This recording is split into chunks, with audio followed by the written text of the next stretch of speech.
Good morning, Algebra 2 students. This video today will be about the beginning of section 7.6. This is the end of the chapter, and it's sort of the wrap-up of the exponential and log function skills we've been learning.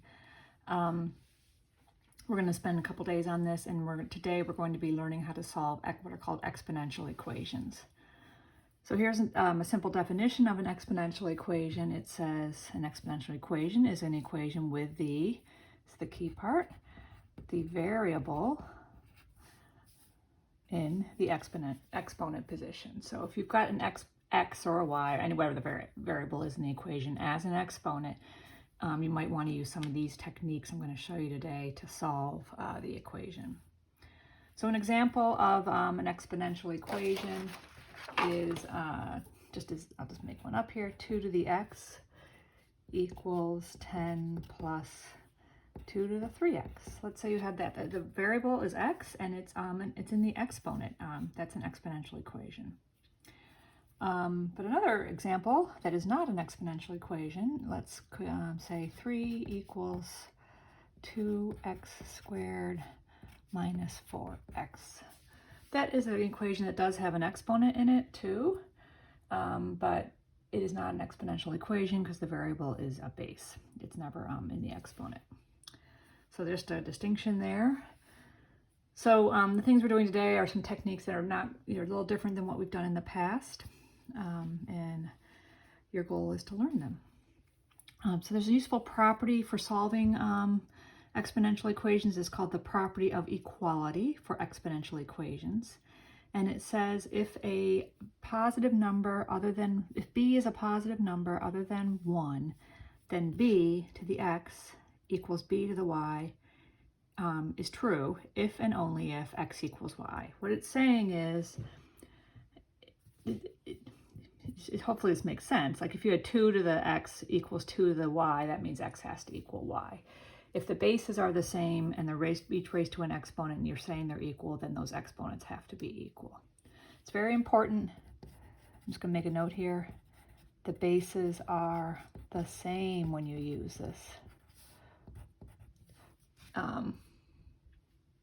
this property. So here, these next 3 examples are going to be using this property to solve the equation. Each of these we're solving the following equation for x. It's very important that the first goal when solving all of these is to get the x out of the exponent. It still is, it's an exponent. The answer we get for x is going to be a number you would plug into the exponent, but we need to get x out of the exponent to get the equation to the point where we can solve it using other techniques we know. Now this first one's pretty straightforward. We have this base 4 is like the b in this expression. So we have 4 to the 3x equals 4 to the 5. According to this property, if that's true, then x equals y is true. X and y are the exponents here. So we can say that we know from this that leads to 3x equals 5. So the exponents are equal because 4 to the 3x equals 4 to the 5th. So we're going from this is true, then this has to be. If and only if means it's true in both directions. If I have x equal to y, I can say b to the x equals y. And conversely, if I have b to the x equals b to the y, then I can say x equals y. Now this is an equation that's very simple that we can solve by dividing both sides by 3. So the first step was use this property, right? The next step is divide by 3. And we get x equals 5/3. And if you wanted to solve, check that, you would plug it back in for x up here and see that it works. Now the next one's a little trickier. So this one was quite simple. This one does not start with the bases being the same. So we do not have the situation of b to the x equals b to the y. But I can make them the same because if I look at this, I can rewrite both 4 and 8 as the power of the same number. So the first step is make the bases the same. The same number. Okay, and hopefully if you look at that, you'll realize 2 is the number because I can write 4 as a power of 2 and 8 as a power of 2. And when you have to think of it in terms of powers.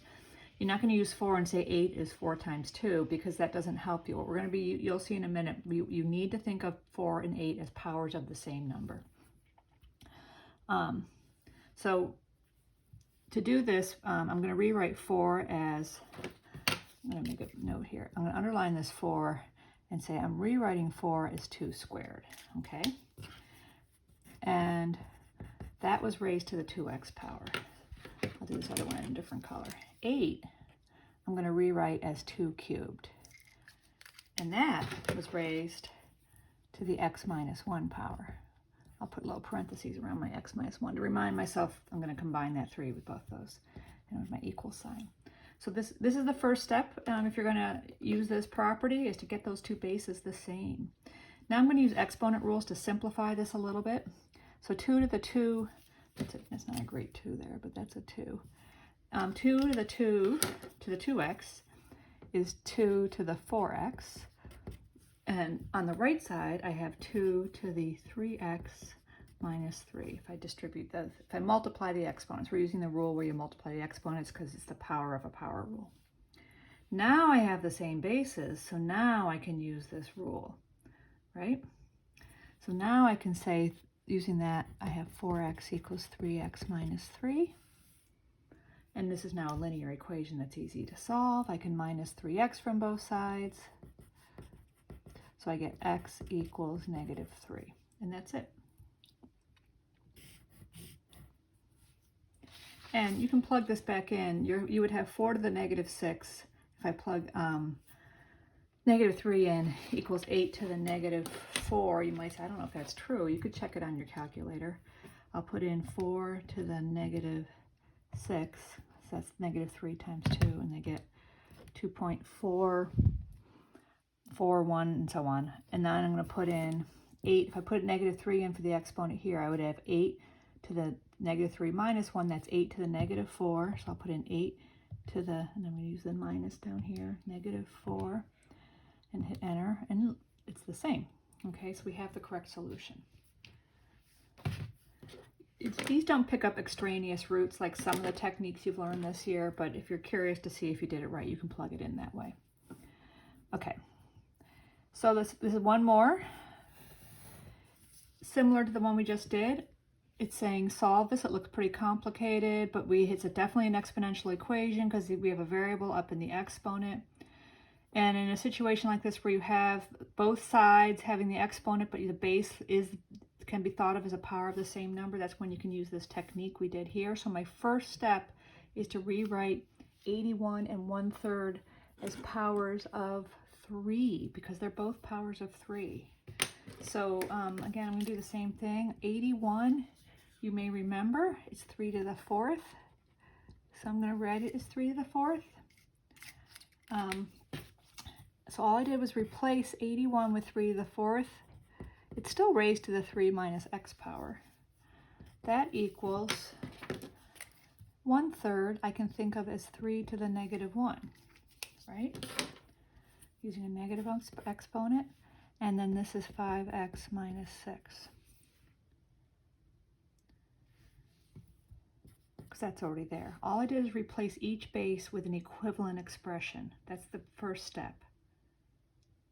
This is the step people have the most trouble with, by the way. So just think hard about what I'm doing here. I'm just replacing something with something it equals. Then, but what it does is allow you to write both sides as a power of the same base. So if I combine this 3 to the 4th, all raised to the 3 minus x, I would multiply these two exponents and get 3 to the 12 minus, whoops, I wrote 4x, 3x here. That should be 4x. And on the right side, 3 to the negative 1 to the 5x minus 6 is 3 to the negative 5x plus 6. Now I've got my bases the same, so this looks just like this rule. I have the same bases, each raised to an exponent. I can say those exponents must be equal if these two quantities are equal. So I do 12 minus 4x equals negative 5x plus 6. Rearranging a little, I'm going to add 5x to both sides. At the same time, I'm going to minus 12 from both sides, so that's going to give me x on the left and negative 6 on the right. And I'm done. And again, just like here, I could check this by plugging in. I would have to do 81 to the, let's see, 3 minus a minus 6, 81 to the 9th. I'm going to need my calculator for that. And then I would have to put in negative 6 here and put 1/3 to whatever power that is. Looks like negative 36. It's a high power. Put that in your calculator, see if they're equal. Okay, so some of your homework tonight's going to have problems like this. Sometimes you don't have to do anything if the bases are, if you have this form already, b to something equals b to something, where the bases are the same, you can set those exponents equal. Sometimes you have to work with one or both sides to make the bases the same, then you can set the exponents equal. Another useful technique to solve exponential equations is to take the log of both sides. So sometimes this doesn't work, what we just did. For example, 5 to the x equals 13. I can't rewrite both sides here as a power of 5, for example. If this was 25 on the right, let me make a little side here. If I had 5 to the x equals 25, you might already say, I know the answer is 2, but you could do 5 to the x equals 5 squared, right? Now they're both powers of 5, and therefore x equals 2, and we're done. You could have come with that with your head, but this is using the logic of this, okay? But sometimes you've got 5 to something to a power equals a number that you can't do what we just did. So the technique is to take the log of both sides. Now it's important that the side where you're trying to get the x sort of out of the exponent position, that term's all alone. But I'm going to do this step right here. I'm going to take the log of 5x equals log of 13. I'm doing this step. Now let me show you what's going to happen. When the exponent is an x, this x is going to come out front using the power rule, the power property for logs. So I can rewrite this as x log of 5 equals log of 13. That is using the power property that you learned in the previous section. Then I'm going to divide both sides. If I take this log, I'm going to rewrite the equation so you can follow what I'm doing. X log of 5 equals log of 13. I'm going to divide both sides by log of 5